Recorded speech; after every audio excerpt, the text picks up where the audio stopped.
welcome to Quackalope. Thank you for joining us. I am giving BoardGameCo $100 to restart his collection. And so this is that video. This is the best board game or a full... Okay, well, this is apparently a video that's now finished. So the concept of this video is if you only had $100 to start from zero, right? To rebuild your board game collection, what would BoardGameCo have on his shelf after the wallet's been drained? $100 apparently. Oh, $100. Would you even invest in board games at that point?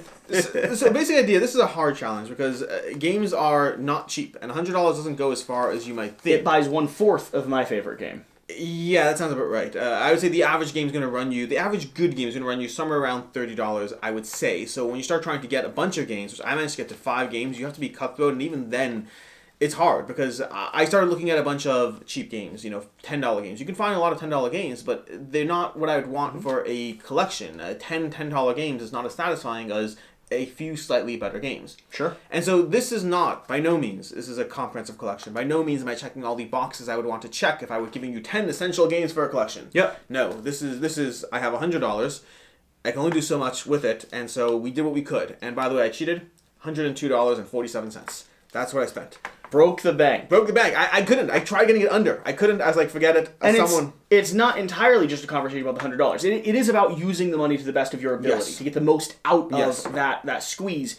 But also, people have permission. You had full permission to shop however you wanted to find the titles. Now, to be fair, if you do get some sort of a discount code at Game Nerds, because I tried to, for the sake of the being thematic as possible, I tried going for including that free shipping. Literally, I didn't want to go for like, oh, well, you have to pay shipping. So this is going to be basically the equivalent of buying 1 game from one place and 4 games from Game Nerds, which will get you the free shipping you need. Find a little coupon code, and you can get it under $100 if you really want.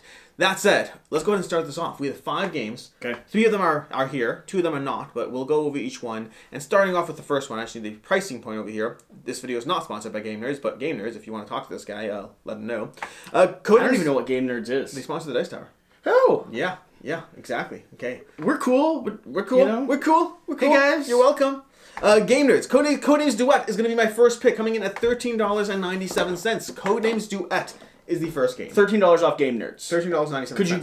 Could you get a cheaper used copy? So the problem is with any of these things, if you're going to get a used copy, you have to factor in shipping. If you get it locally, great. Otherwise, I'm not cheating here. I'm not just going to go, you could find it here. No, I want people to actually have the money. Yeah. You know, I would have sold you mine for like $5, so you lost some money there.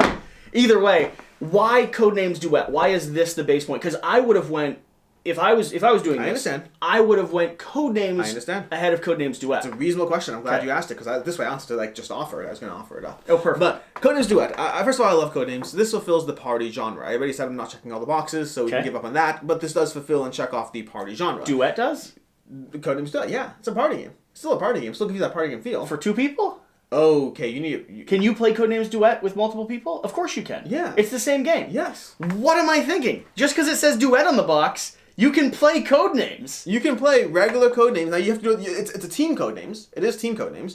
In theory, I don't think you can, because the cards don't have 2 colors on it. So it would be Codenames in teams. But you could still get that team feel. It doesn't change drastically, meaning it'll be cooperative. Like I have 3 people on one side, 3 people on the other side, and we're all working together to get our clues.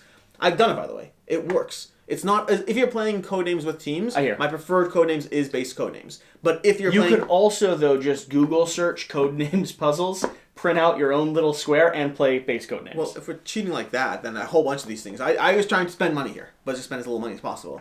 I think Codenames Duet is fantastic. I think Codenames as a genre is fantastic. If I only have to pick one, I'd pick Codenames Duet, because you can play with 2 people, and you can play it with a group of people. Regular Codenames, you cannot play it with 2 people, at least not well. And so this one, to me, checks that box. I enjoy it. It fulfills the party genre. At 2 players, it's a little more tactical. At multiple players, it's party-ish. It's basically trying to give a clue and guess the words. I think this game is fantastic. To date, is still, I think it's my favorite party game. I have a bunch that are nice party games, monikers, Codenames, Just One, Decrypto, but Codenames to me is the best party game ever. I have things that I think beat it.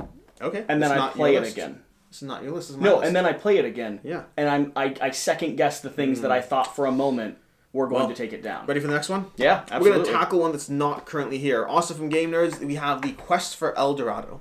The Quest for El Dorado is one of my bigger boxes. That's coming in at $25, but I think it is while I have a more expensive game on this list, I think the Quest for El Dorado is the most bang for your buck in terms of the games you're going to get. From all these games, the price point, I think Quest for El Dorado is the best bang for your buck you'll get in any single game. If I was putting together a list of the top 10 best for your value games, Quest for El Dorado would likely be number 1. Except for that free print and play you're talking about because you're just obnoxious. I'm waiting for, spoiler alert if people watch this series, I'm waiting for someone, myself, to show up with a $80 printer. Uh-huh. And just be like, here's all the games. So, Quest for El Dorado is from Reiner Knizia. Yeah. Reiner Knizia, it's a racing game, basically. As you try to deck build, you're deck building out a racing game. Have you played it? I haven't played it. Oh, dude. So I can't talk about it. Oh, dude. Can we stop the video and just play Quest for El Dorado? I mean... Fine, we'll do it later. Okay. Quest for El Dorado is a racing game from Reiner Knizia that is elegant, it is simple, it is fast-paced. The expansions will add more content, but the expansions will cost money. They're not in here. I played the base game for a long time without needing expansions, so the expansions are extra and nice to have. Do that when somebody else gives you $100. But the base game of Quest for El Dorado, it's elegant, simple deck building, and the racing aspect of it is so compelling. This gentleman over here would particularly enjoy it because there's so many ways to just kind of break what the game wants you to do to screw with other players. You're like games. Oh, you thought this was a race? No, this is me standing in that one spot to annoy you while I continue to deck build. You can go around me anytime you want, but I'm blocking you. I'm blocking you. It's okay. There's a tile that lets you sneak past other people, but you have to find it first. A whole bunch of fun things going on. It's simple. It plays in 30 to 45 minutes. It plays well at 2, 3, and 4 players. Okay. All you need is a solo mode for it to be an even better value than it already is. It is fantastic, and it's very reasonably priced for that price point. It's regularly on sale, too. It's one of those games you can actually probably get cheaper than $25. If you're waiting for a sale and get it on Amazon, you can get it for $22 at some point. But again, I'm trying for that whole free shipping bundle thing. So you also went over your budget, so... Yeah, well, again, you need that wiggle room. I needed the free shipping thing. I wanted free shipping. Why is this game that you've never played with me one of the ones that is on this list? Oh, Mr. Bus. Yeah. Why is this? Because it is not my favorite game. It's not. Yeah. It's just, I think it is the best bang for your buck you get out of a game. It is just fantastic. I think it was in my top 100. I'm 99% sure it's in my top 100 because it's a very, very good game. Cool. If it wasn't in my top 100, that was a mistake, and it should be in my top 100. No, that's really compelling, though, because I love the concept of what are you squeezing the most out of. It's a different way to think about how you're building your collection. Yeah. I really want to play it. It's a good game. I'm super compelled. It's a good game. And you said it functions really solid at 2, 3, and 4? I like it best at 3. Okay. But I like it really well at 4, and then a drop less at 2. But I like them all. You're covering some of your 2. So, I mean, a solid 3 and 4, that's a great squeeze for your money. Yep. Cool. The next one we made a compromise on in terms of that whole aspect of trying to cover up bases, because this is just 2 players. This is going to run you $12. Skulls of Sedlic from Button Shy Direct. This is the only non-Game Nerds game on this list. This is Skulls of Sedlic. Game Nerds is just the best deal you can find at the moment? In terms of the comprehensive all 4, yes. Cool. Game Nerds in generally is very reasonably priced. I do recommend them as a retailer. Cool. But yeah. But Skulls of Sedlic, unless you're buying used, which is a whole different conversation. I wasn't going down that pathway for this video. No, I just think it's interesting. Yeah. Skulls of Sedlic is a 2-player game, direct from Button Shy. You can't really get this at Game Nerds, at least if you can. It's not in stock right now or when I checked, but you could get it direct from Button Shy, so that's fine over there. This will run you $12, and it's basically 2-player sort of drafting. You basically build these 6 piles, and then you start digging out the graves. That's what thematically you're doing. You're digging out graves where you draw cards, and then you start to build out your own little pyramid as you rearrange the way they're going to be laid out. And every single card is comprised of 2 parts, a top and a bottom, and each one scores in different ways. And so what happens is it has a little aspect, a mechanic I tend to love in a lot of games where you're just trying to optimize your score based on different placements. So you get this, get that, put this here, do that, and then look, I scored more points than you. Aesthetically and the way the game feels to me is like a bite-sized Seven Wonders. Only because the pyramid style, but also the scoring, like the escalating, the way that you're chaining cards together. But it's really simple, very approachable. And I lost like 5 games one evening against Shira. Yeah, it's great. I'm terrible. But it has it. Seven Wonders, Calico, Cascadia, Verdant, any number of these other games, a whole bunch of others I'm not remembering offhand. But there are a bunch of games that give you that simple aspect of collect a bunch of things and score them most efficiently. I like that in games, and Skulls of Sedlic is the best punch in terms of playtime, travel size, price point, accessibility. My only main complaint is it's not really a 3 or 4 player game. This does function at 3, but not well. You really need the expansions, because when you do it, the way it compromises is when you play a 3-player game of Skulls of Sedlic, you have smaller pyramids, which is just not fun. That's not fun. No. If you get the expansions, you can play a full, proper 3-player game, but that costs money. I know you're a big fan of Button Shy games. Yes. And there's a few other ones that are on that list, right? Circle the Wagons. Yep. You have Rove that you've been playing a lot. What's the Kralopolis? Sprawlopolis. Sprawlopolis. Yep. why this one over those? Because it's the same favorite. price point. This one is your favorite, hands yes, down? Absolutely. Okay. Cool. Sprawlopolis, to be clear, is excellent. I think Sprawlopolis is fantastic, and it would be close to my favorite. But Sprawlopolis, I think I played it enough that I have gone a little shy in it. Circle the Wagons and Skull Sedlec are going to be very competitive. Yep. Ultimately, I think and they're all close. They're all fantastic. All three of those are my top 100. Yep. But Skulls of Sedlec is my favorite. And it's giving you the biggest squeeze. Yeah, it's good. Cool. It's good. Next one. You said you had 5 games. Next up, let's do another one that is not in the shot, which is Quest.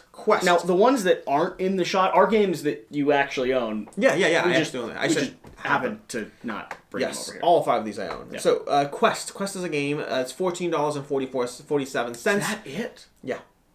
I need to just go ahead and buy it. I mean, to be fair, you wouldn't be getting the copy I have. I have the Kickstarter version of everything else. But you don't need that to enjoy the game. It's lovely. It's a lovely game. It was the first social deduction game that I thought I wanted to own. Yeah, Quest is delightful. Quest is basically, if you played The Resistance or Avalon, or if you played One Night Ultimate Werewolf, if you played any games like that, Quest is that genre. Now, the reason I picked Quest instead of One Night Ultimate Werewolf is because even though One Night Ultimate Werewolf, Quest over Avalon is a simple swap. I just prefer Quest, plain and simple. And you can play Avalon, I believe. My copy you could. I don't know if you could with yours, but I like Quest that's more a than fair Avalon. That's a fair context, though. And I'm not certain. I know that the Kickstarter version of Quest had Avalon baked in. The retail version might not. The games are 97% similar. There are small differences. Sure. I don't think I'll ever play Avalon again. I could be wrong. So One Night over... The reason I chose this over One Night is because One Night is a bit more group dependent. Price point wise, they're comparable. But I think One Night is a bit more group dependent as far as getting the right game in versus Quest, I think, functions. Meaning, the way I put it is, if you like hidden role, party game, deduction games, I think Quest and One Night... Sorry, let me try that again.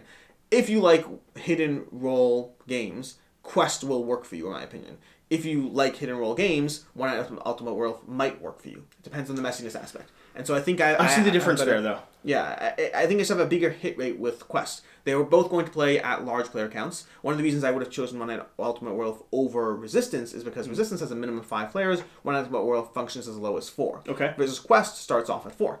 So it's you have 3 versus 4 versus 5, the scaling up. I don't need a hidden roll game at 3, so it's fine. I usually play One Night at 4+ anyways. But One Night would be a swap in. If you want to hot swap a game into this list, One Night's a comparable hot swap. For me, Quest is simple. It's engaging. It kind of takes away from a lot of the things that slow down Avalon. Now it does so, to be clear, I think it does so at the cost of some of the strategy. I'd agree. But the way I would look at it is I think Quest gives you 95% of the strategy of Avalon in half the playtime. Yeah. And so that's why I just don't think I'll play Avalon again. I can sign up for a 45-minute long game of Avalon or a 20-minute game of Quest and get 97%. Yeah. So and that's what we did one evening. Yeah. We sat down and knocked out, I believe, 2 or 3 games the moment we started playing it. It was lovely. Yeah. Cool. This is a good list so far. Oh. A lot of lighter games. Yeah, and a lot of party driven. Yeah. Yeah, I'm curious to see what other people come up with because this is a series we're going to continue doing. What's your last one and how much money is it? $37. The bulk of the money went onto this last one, and I'll explain why. Because you'll ask. You can ask. Okay. My last one coming in at $37 is Terraforming Mars: Ares Expedition. Okay. Now I should get a lot of flack for this because my first video about Ares Expedition was me saying it's not Terraforming Mars, and it's not Terraforming Mars. But you know what it is? You know what it is? It's $10 cheaper than Terraforming Mars, and I needed every dollar I can get. So what you're saying is you'd rather have Skulls of Sedlec in this game at the cost of Terraforming Mars Ares versus Terraforming Mars. That question makes me uncomfortable. I'm just saying. That's the question. I know. That question makes me feel uncomfortable. I was trying to maximize the number of games. I understand that. I think so. In the context of a smaller collection, I think so, and I'll explain why. I think so. It's not as simple. If you're simply asking me whether I prefer this and this versus Terraforming Mars, the answer is Terraforming Mars. If you're asking me if I only have 5 games, if you started everything over from 100, yes, then I think I prefer this, and I'll explain why. And I think my gut check is I'm with you on that. Ready? Why? Let's go into it. First of all, you may notice a specific absence of any solo games here. Yes. Until this. There you are. And the one area in which I do prefer Ares Expedition to Terraforming Mars is the solo. You get the production, you get the whole card puzzle without the mess of needing everything else. What's my biggest complaint against Ares Expedition compared to Terraforming Mars? Well, that you don't have the like area control on the you don't have the on the board strategy. One and it I don't no drafting. Oh, well, of course. Okay. Yeah. What do you Solo not mode, you never have have? drafting anyway. The two things you're missing in base Terraforming Mars when you play it solo are any real area control challenge or drafting. So the two things that take Ares Expedition away from Terraforming Mars to me as a solo experience are the two things that aren't present in Terraforming Mars as a solo experience. So for me, in terms of if I'm looking at this as a solo game, Terraforming Mars Ares Expedition has become my go-to solo version if I'm playing an Terraforming Mars game. Both are fantastic, both are great. It's why I grabbed a copy. Yeah. And it's shorter. It gives you the same experience in a shorter time frame. You're not losing the drafting. You're not losing the area control. I mean, you are, but you're losing them anyway, so it doesn't matter. So as far as a solo game, this has become my go-to pick. And in a genre in which I have no solo games, that matters. Then combined with a heavy strategy for higher player counts. Exactly. And the other factor, that's another factor though, because the other factor which made me pause back and forth and think about that is Terraforming Mars is amazing. Ares Expedition is not as amazing, very fun. I will happily play this anytime you want, but it is also definitely shorter. This is a game that will come in at roughly 60 minutes compared to the 2 hours plus of Terraforming Mars. I like Terraforming Mars enough to justify those 2 hours, but again, I only have 5 games.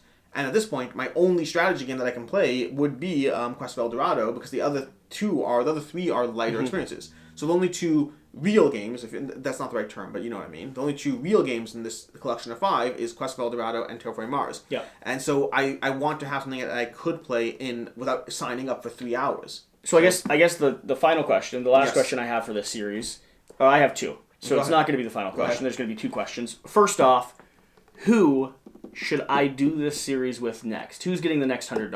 I don't know. Just off the top of your head. Who are you traveling Who to? would you like? Who would you be interested to see? I mean, I'd love to see Jeremy Howard wrestle with it, because I know what kinds of games he likes, and they're not cheap. Jeremy Howard, I'm going to send you a message. Yeah. Following up on that, how long? But if you started with this collection, how long until you started putting more money in? You're asking the wrong person. I understand that. I got into games, and I was like, I will place a reasonable $200 order for my first order. Wait. Within a month, I had spent like $500. Yeah. I like games, so it's and that's not the reasonable response. But from a collection, your curated collection. I think these games could last you, for someone who's starting off scratch, who's not as impulsive as I might be at times. I think these 5 games could easily last you 6 months. I think, especially when you start off, there's a degree of you go deeper into games. Building your gaming group. Some people stay that way forever. Other people start getting a taste for, well, I want to try something new now. I want to try something new. That's who I was. I always want something new, even though, like for me, I mean, there are games in my collection I've had since the very beginning. A game like Castle of Burgundy's in my collection for 11 years now. I still played less than 50 times. I think it actually might be over 50, but it'd be close. It's 11 years, but still, like, I go wide. I don't go deep, and so it's a different answer for different people. But these are games that are really solid. All of these, this is the newest one from the list of 5. Actually, Quest is possibly, no, the Quest and this came roughly the same time, I think. But all 5 of these are fantastic experiences. Quest narrowly beats out One Night Ultimate Werewolf, but I could have swapped that in, and then I'd have 4 of these being, and Terraforming Mars I've had for a long time. So these are all, to a certain degree, either staples or related to staples in my collection. So they've been around, and they have held up. Cool. You might want more, but that's a different conversation entirely. I love it. Jeremy Howard, over on Man vs. Meeple, you've been called out by Alex, so we are heading your direction very soon. Maybe not next, because I know I'm seeing Max from Table Knots soon. How did you convince him to come here? I think I'm going to him and he's coming here. Well, okay, cool. Both could happen. Either way, get prepared. And let us know down below, what are your, under $100 picks?